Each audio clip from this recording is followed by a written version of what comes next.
How to solve the Diophantine equation? Let's check if 631 is a prime number or not. Let's calculate square root of 631. It is approximately 25. Next, we list all prime numbers less than 25.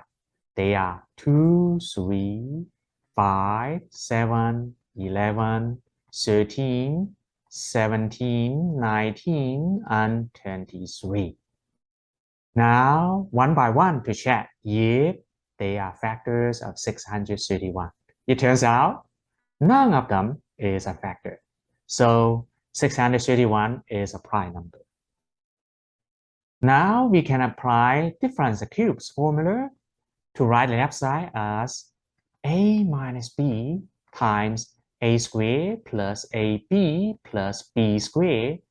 The right side can be written as 1 times 631. Please note, both factors on the left side are integers.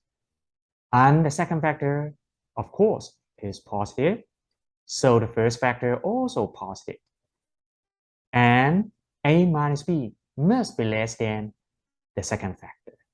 So the only possibility would be a minus b equals 1 and a squared plus ab plus b squared equals 631.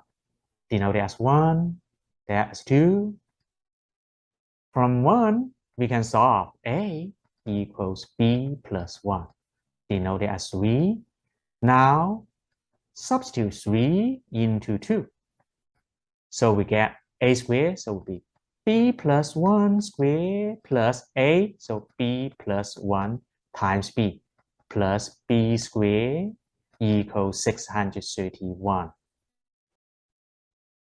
Expand the left side, so we get b squared plus 2b plus 1, and then plus b times b, b squared, 1 times b, b, and then plus b squared equals 631. 1b squared, 2b squared, 3b squared. 2b plus 1b, 3b. Both sides subtract 1, so we get 630. Both sides divided by 3, so we get b squared plus b equals 210. Move it to the left side, so we get minus 210 equals 0. Factor it, so we get b minus 14 times b plus 15 equals 0. So b equals 14 or b equals negative 15. That's not possible because b must be positive. So we get a equals b plus 1. So 14 plus 1 equals 15. Finally, we get the unique solution to the given equation. A equals 15, B equals 14. If you like this video, please subscribe. Thank you.